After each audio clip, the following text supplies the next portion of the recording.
বিশ্ব সফরে বের হচ্ছেন এবং সেই বিশ্ব সফর পরে শেখ হাসিনা আবার বাংলাদেশের মসনদ ফিরে পাচ্ছেন।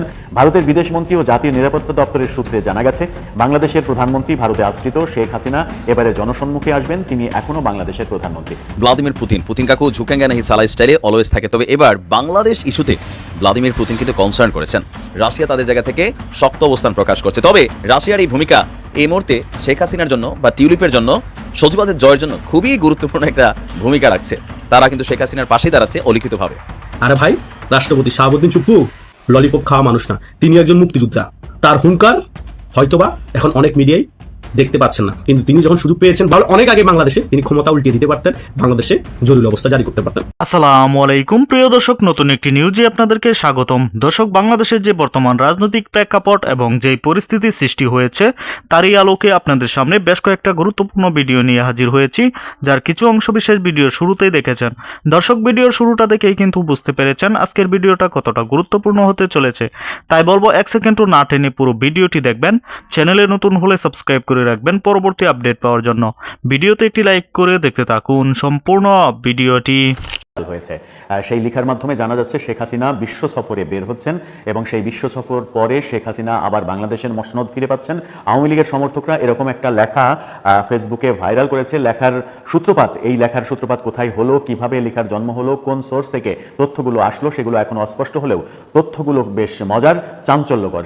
শেখ হাসিনাকে সাবেক প্রধানমন্ত্রী না, বাংলাদেশের প্রধানমন্ত্রী হিসেবে দাবি করা হয়েছে, যেটা অনেকটা হাস্যকর লাগতে পারে। হাস্যকর হলেও এই লেখাতে সেভাবেই দাবি করা হয়েছে এবং সেখানে 5-4টি দেশে সফর শেষে তিনি আবার ভারতে ফিরে আসবেন, এরকম কর্মসূচিও ঘোষণা করা হয়েছে।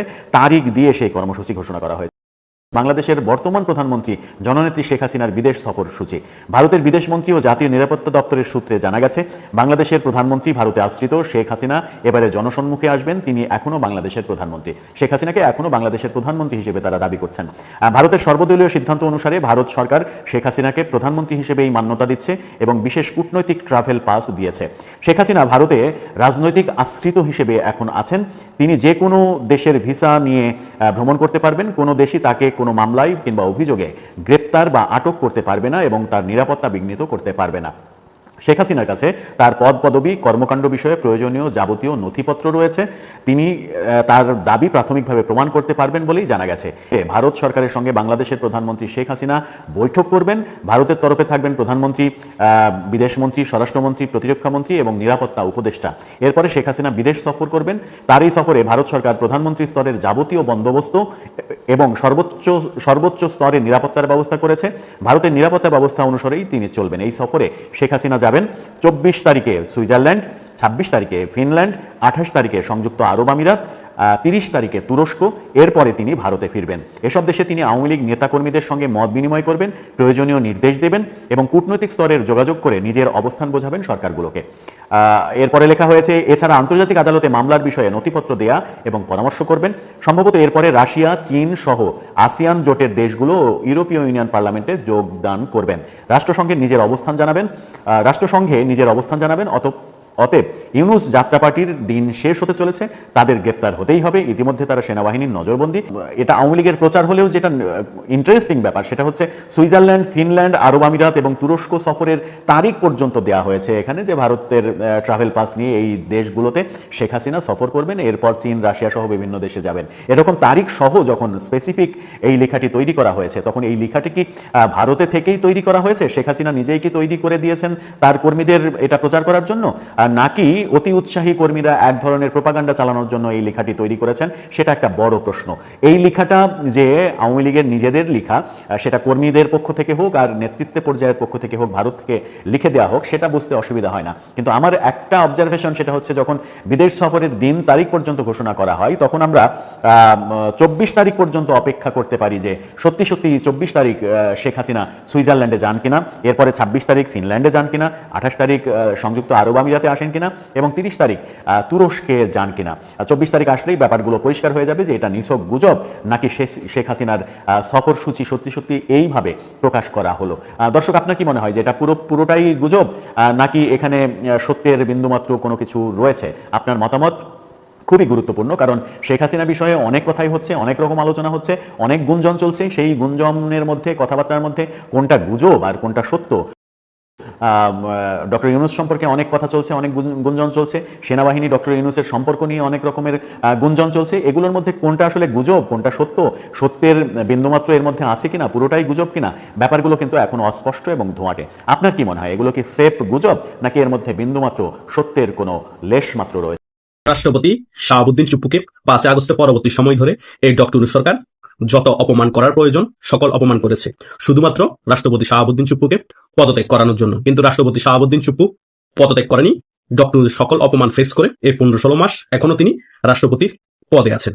শুধু তাই নয়, ডক্টর ইউনূস সরকার রাষ্ট্রপতি শাহাবুদ্দিন চুপ্পুর প্রেস উইংকে পর্যন্ত সরিয়ে ফেলেছে, যাতে রাষ্ট্রপতি তার প্রেস উইং এর মাধ্যমে বিভিন্ন বক্তব্য তিনি যাতে দিতে না পারেন। প্রেস উইং থাকলে ওনার বিভিন্ন বক্তব্য প্রেস উইং এর মাধ্যমে বিভিন্ন নিউজ পোর্টালের মধ্যে তিনি তার বক্তব্য প্রকাশ করতে পারতেন। সে কারণে প্রেস উইং সরিয়ে ফেলা হয়েছিল এবং রাষ্ট্রপতি শাহাবুদ্দিন চুপ্পুকে ঘরবন্দি, নজরবন্দি সকল কিছু করা হয়েছিল। এবং আমরা সকলে অবগত আছি 5 আগস্ট পরবর্তী সময় রাষ্ট্রপতির বাসভবন ঘেরারও একটি পরিকল্পনা ছিল এবং ডক্টর ইউনূসকে প্রেসার ক্রিয়েট করা হয়েছিল যাতে রাষ্ট্রপতি শাহাবুদ্দিন চুপ্পুকে অপসারণ করা হয়। এবং সে অপসারণ না করার মেইন রিজনটা ছিল বিএনপি সেটাতে একমত হয়নি। সে কারণে রাষ্ট্রপতি শাহাবুদ্দিন চুপ্পুকে অপসারণ করতে পারেনি এবং পদত্যাগ করতে বাধ্য করার ফলেও রাষ্ট্রপতি শাহাবুদ্দিন চুপ্পু পদত্যাগ করেনি।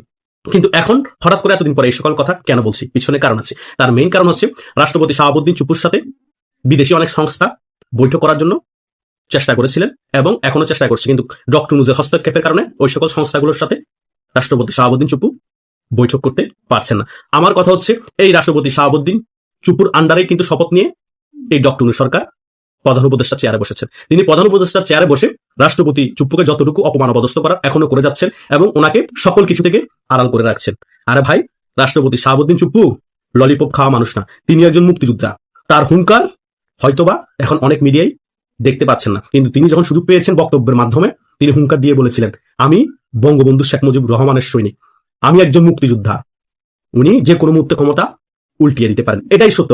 তিনি চাইলে অনেক আগে ক্ষমতা উল্টিয়ে দিতে পারতেন যদি ওয়াকারুজ্জামান ওনার সাথে সিন্ডিকেট থাকতো, ওয়াকারুজ্জামান অ্যান্টি আওয়ামী লীগের না হতো, তাহলে অনেক আগে বাংলাদেশে তিনি ক্ষমতা উল্টিয়ে দিতে পারতেন, বাংলাদেশে জরুরি অবস্থা জারি করতে পারতেন। এখনো কিন্তু সেই সুযোগটা আছে। আগামীতে যে একটা ম্যাসাকার পরিস্থিতি হবে, আগামীতে নির্বাচনে যে একটা ম্যাসাকার পরিস্থিতি হবে, যদি সেনাবাহিনীর প্রধান চাই রাষ্ট্রপতি শাহাবুদ্দিন চুপ্পু যে কোনো মুহূর্তে জরুরি অবস্থা জারি করতে পারেন তিনি হুঙ্কার দিয়ে। ওনাকে ঠেকানোর ক্ষমতা এই ডক্টর সরকারের নাই। কেন পারছেন না? ওনাকে কেউ সাহায্য সহযোগিতা করছে না। ওনার ক্ষমতা থাকা সত্ত্বেও তিনি তার প্রয়োগ করতে পারছেন না, কারণ উনি একাই ওয়ান ম্যান আর্মি। এখন 99% মানুষ ওনার বিরুদ্ধে, আর আওয়ামী লীগের কেউ এখন অবস্থানে নাই। আর রাজপথে আওয়ামী লীগ সক্রিয় না। আওয়ামী লীগ যদি তাদের অবস্থান রাজপথে জানান দিতে পারতো, তাদের শক্তি সামর্থ্য দেখাতে পারতো, রাজপথ মোটামুটি দখল করবে এরকম পরিস্থিতি হতো, ঠিকই কিন্তু রাষ্ট্রপতি শাহাবুদ্দিন চুপ্পু তার খেলা সময় মতো খেলতে পারতো। তখন সেনাবাহিনীও পোল্টি খেতে বাধ্য হতো। তখন সেনাবাহিনী মনে করতো যে আওয়ামী লীগ। প্রিয় দর্শক, সম্পূর্ণ ভিডিওটি দেখলেন, অবশ্যই বুঝতে পেরেছেন ভিডিওটি গুরুত্বপূর্ণ ছিল। দর্শক, এই ভিডিওতে যে তথ্যগুলো আপনারা পেয়েছেন এ বিষয়ে আপনাদের কি মতামত তা অবশ্যই কমেন্টে জানাবেন এবং পরবর্তী আপডেট ভিডিওগুলো সবার আগে পেতে চ্যানেলটিকে এখনই সাবস্ক্রাইব করে রাখুন। এই মুহূর্তে বিদায় নিচ্ছি, দেখা হবে পরবর্তী কোনো ভিডিওতে। সে পর্যন্ত ভালো থাকুন, সুস্থ থাকুন। আসসালামু আলাইকুম।